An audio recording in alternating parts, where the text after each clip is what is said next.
So let's work this problem. An electric field is 4 times 10 to the 4 newtons per coulomb. We put a 10 microcoulomb positive charge in the field. How much force is applied to the charge by the field? And if the charge is moved by 0.050 meters against the field, how much did the voltage change? How much potential energy per unit charge did I increase? And how much work was done by the charge? You can do B first and then C, or you can do C first and then B using slightly different equations. So let's go through this problem. An electric field. What do I use for electric field? E, with a vector hat on it. And that's 4 times 10 to the 4 newtons of force per coulomb of charge. Now I'm going to go ahead and draw this. Here's my electric field. I'll just make it going to the right. It didn't say it was to the right, but I'll just say it's going to the right. And I'm going to put a charge in there.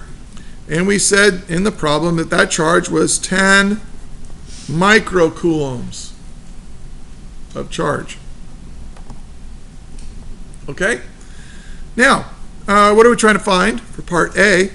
We want to know what is the electric force on that particle. This particle has charge. It is in an electric field. Therefore, it will feel a force. That's what electric fields do. They apply forces to objects that have charge. Now for part B, we want to know if I move this thing from here over to here against the field, and we'll call this distance D is 0.050 meters. What is my change in voltage? And part C, if I move this from here to here, how much work did I do?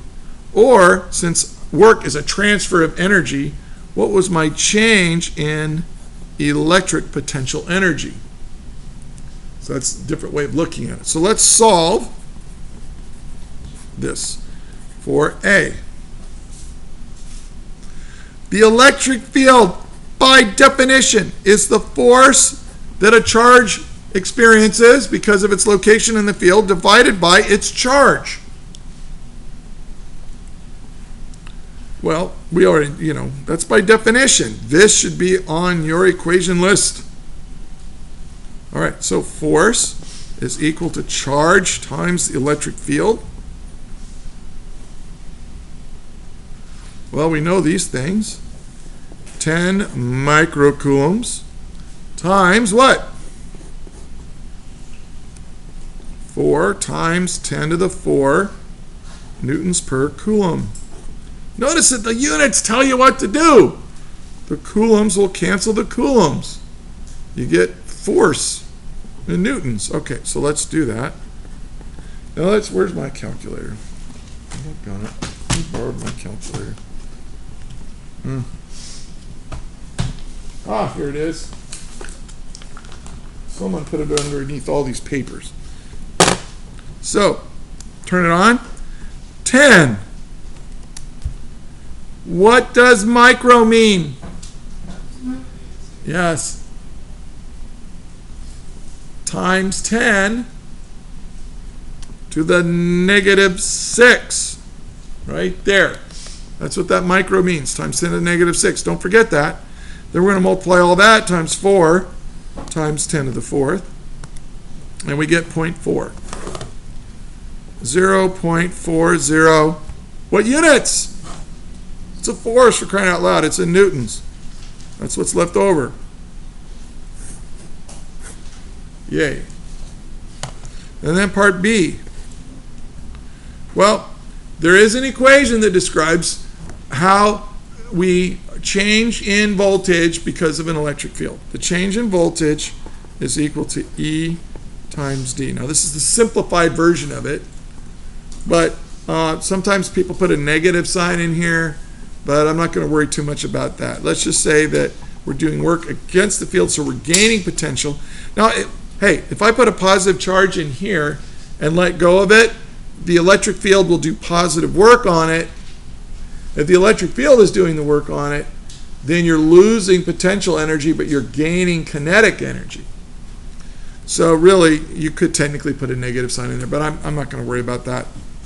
We're going to push it from here over to here. So this is 4 times 10 to the 4 newtons per coulomb. And then we're going to multiply that by 0.050 meters.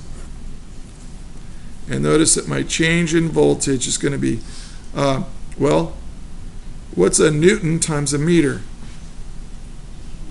That's a joule. What's a joule divided by a coulomb? That is a volt.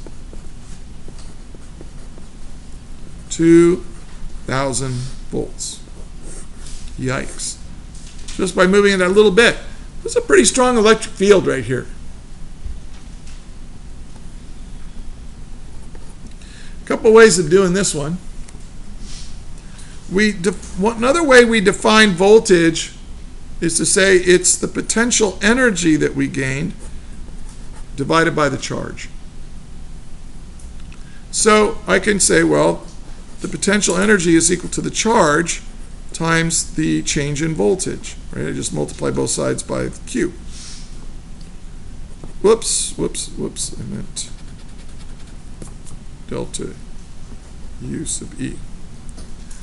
Okay, does everybody follow that? So this would be 10 microcoulombs times 2,000 volts. But what's a volt? I'll go ahead and put joule per coulomb in there to show you how the units work. And when you do this, the change in potential energy, it's not that much. It's, 10 times 10 to the negative 6 times 2,000, and you get 0.020 joules. Plug that in your calculator. That's what you're going to get. Now, there's another way you could have done it. You could have said, well, the work that we do by pushing this guy against the electric field is equal to the force times distance, right? But the force that I'm applying is to the left and my displacement's to the left. But the force that I'm applying to the left is equal to the electric force that's directed to the right in order to move it along here. So we're going to say that this is 0.40 newtons and delta X is 0.050 meters. Now, what's a newton times a meter? Yay, that's a joule. What is 0.4 times 0.05? You get the same answer. Either way, the work done is equal to the change in potential energy. That's what work is, a transfer of energy, so it's going to change. All right, so let's look at this whole bloody thing at once. So here are the big ideas. The electric field, force, and charge.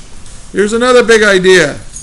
You better write this down. Change in voltage equals to electric field times displacement.